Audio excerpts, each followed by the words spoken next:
అన్న జరి చూడే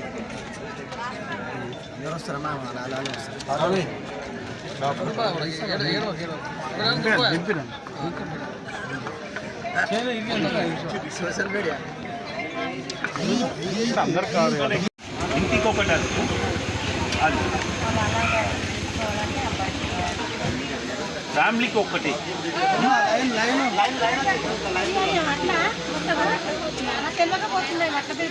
అర్థమైంది కదా. ఏమైనా డౌట్ ఉంటే అడగండి, మేము చెప్తాం.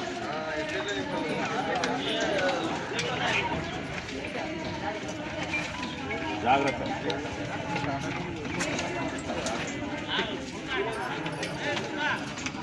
జాగ్రత్త నింపండి అమ్మా, ఏం తొందరపడకండి. మీకేమైనా అర్థం కాకపోతే అవును మెయిన్ రోడ్కి లెఫ్ట్ సైడ్ లా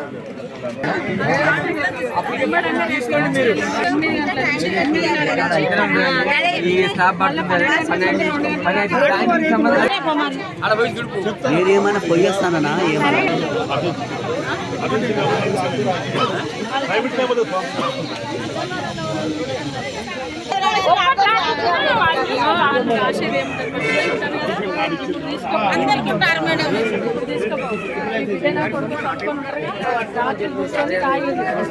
ఇంట్లో రాసేది ఏం లేదు. వస్తుందా అంటే నువ్వు టిక్ పెట్టాలి అంతే.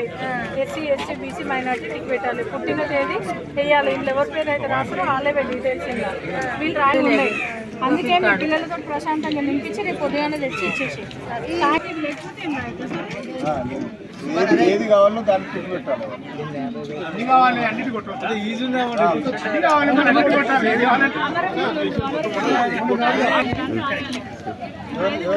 ఎవరికన్నా పెన్షన్ కావాలి ఎవరికన్నా ఎంత అక్కడ చూడమ్మా, అటు చూడు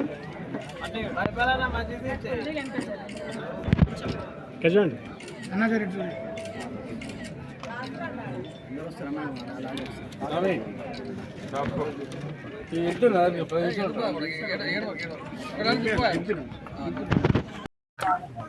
ఈరోజు కాంగ్రెస్ పార్టీ ఆవిర్భావ దినోత్సవ శుభాకాంక్షలు అందరికీ. అట్లాగే మన ప్రభుత్వం ఏర్పడి అతి కొద్ది రోజుల్లోనే మరి ప్రజలకి అందించవలసినటువంటి పాలన ప్రజాపాలన అని, ప్రజాపాలన ద్వారా ఈరోజు కాంగ్రెస్ పార్టీ ఆవిర్భవించిన రోజు గౌరవ ముఖ్యమంత్రి గారు యనమల రేవంత్ రెడ్డి అన్న గారి ఆశీర్వాదంతో ఆదేశాల మేరకు ఈరోజు ప్రతి వార్డులో వార్డు సభ నిర్వహించి మరి పబ్లిక్ నుంచి అప్లికేషన్ తీసుకోవడం జరుగుతుంది. ప్రతి ఒక్కరూ మహాలక్ష్మి పథకం కానివ్వండి, గృహజ్యోతి పథకం కానివ్వండి, ఇందిరమ్మ ఇండ్లు కానివ్వండి, చేయూత కానివ్వండి, మరి ఇలాంటి పథకాలన్నింటినీ, రైతు భరోసా కానివ్వండి, ప్రతి ఒక్క పథకాన్ని ప్రజలకు వివరించి వాళ్ళ దగ్గర నుంచి అప్లికేషన్ తీసుకొని ప్రభుత్వానికి ఇవ్వవలసిందిగా మరి ఈరోజు ప్రతి ఒక్క దగ్గర ప్రోగ్రాం పెట్టి ప్రజలందరినీ ఒక వేదిక దగ్గరికి తీసుకొచ్చి వాళ్ళ యొక్క అప్లికేషన్ ఇక్కడ ఫిలప్ చేసి ఇస్తున్నందుకు సహకరిస్తున్నటువంటి అధికారులకి, గౌరవ కార్పొరేటర్లందరికీ కూడా మరి ఈరోజు బడంపేట మున్సిపల్ కార్పొరేషన్లోని ప్రతిరోజు ఉదయం 8:30 నుంచి మధ్యాహ్నం 12 గంటల వరకు, 12 గంటల నుంచి 2 గంటల వరకు బ్రేకు, 2 గంటల తర్వాత మళ్ళీ 6 గంటల వరకు ఈ అప్లికేషన్స్ తీసుకోవడం జరుగుతుంది. డిసెంబర్ 31, జనవరి 1వ తేదీన మాత్రం 2 రోజులు సెలవు దినాలు ప్రకటించారు. మరి జనవరి 6 తారీఖు వరకు ఈ అప్లికేషన్స్ ఇవ్వడానికి ప్రజలందరికీ కూడా అధికారులందరూ అందుబాటులో ఉంటారు. మీకు కావలసిన పథకాలు ఏంటివి అనేది ఒక 4 పేజెస్ షీట్ ఉంది. ఆ 4 పేజెస్ షీట్లో ప్రతి ఒక్కరు కూడా ఫిలప్ చేసి వాళ్ళ సంతకాలతో ఒక పాస్పోర్ట్ సైజు ఫోటో పెట్టి వాళ్ళ Aadhaar card details, ration card ఉంటే ration card details, ration card లేని వాళ్ళు కూడా ఇవ్వచ్చు అని చెప్పేసి ఈ అప్లికేషన్స్ తీసుకోవడం జరుగుతుంది.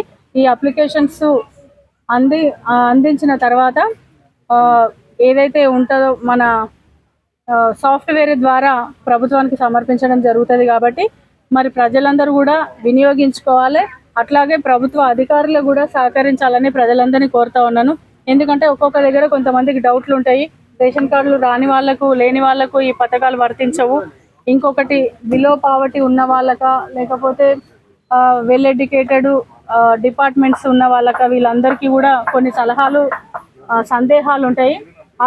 ఆ సందేహాలన్నిటిని కూడా నివృత్తి చేయడానికి, వాళ్ళకి సమాధానం చెప్పడానికి అధికారులకు కొంత సమయం ఇవ్వాలి. అధికారులు కూడా అదే సమన్వయంతో పనిచేయాలని మనస్ఫూర్తిగా కోరుకుంటున్నాను. ఎందుకంటే ప్రతి ఒక్క డివిజన్కి ఒక కార్పొరేటర్ ఉంటారు. ఆ కార్పొరేటర్కి సంబంధించినటువంటి అధికారులను కూడా కొంతమంది నియమించడం జరిగింది. ప్రజలకున్న సందేహాలన్నింటినీ కూడా మీరు నివృత్తి చేయాల్సిన అవసరం ఉంది. కాబట్టి ఈరోజు ఫస్ట్ డే కొంచెం కన్ఫ్యూజ్గా ఉంటుంది. మిగతా 6 రోజులు మాత్రం ఖచ్చితంగా ఈ పథకాలకు సంబంధించినటువంటి ఒక క్లియర్ డాటా ప్రతి ఒక్కరికి తెలుస్తుంది. కాబట్టి ప్రతి ఒక్కరూ అప్లికేషన్ని ఫిలప్ చేసి ఇవ్వవలసిందిగా కోరుకుంటూ ఈ కార్యక్రమాన్ని సక్సెస్ చేసినందుకు డివిజన్ కార్పొరేటర్ గారు శ్రీనివాస్ రెడ్డి అన్న గారికి, ఇంద్రసేన గారికి, ప్రతి ఒక్కరికి కూడా పేరు పేరున ధన్యవాదాలు తెలియజేస్తున్నాను. మీడియా మిత్రులకు, పత్రికా సోదరులందరికీ కూడా కృతజ్ఞతలు. Thank you.